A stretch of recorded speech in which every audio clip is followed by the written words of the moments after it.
ఓం నమ శివాయ. హాయ్ అండి, అందరికీ నమస్కారం. ఈశ్వరి ఆస్ట్రాలజీ తిరుపతి. నేను మీ శివకుమార్ కాగిత.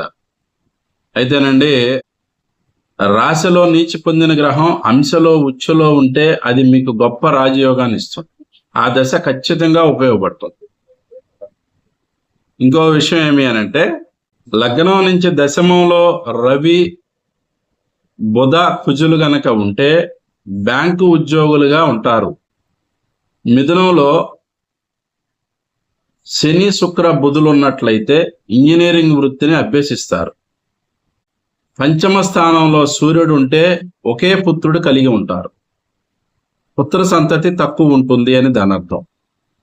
గురుడు 1-5 స్థానాల్లో ఉంటే పుత్ర సంతానం కలుగుతుంది, వంశోద్ధారకులు ఉంటారు అని దాని అర్థం. గురు శుక్రులు 6, 8, 12 స్థానాల్లో ఉంటే ఉపాధ్యాయ వృత్తిలో ఉండేటువంటి వారు ఉంటారు. Thank you. Please subscribe. నమస్కారం.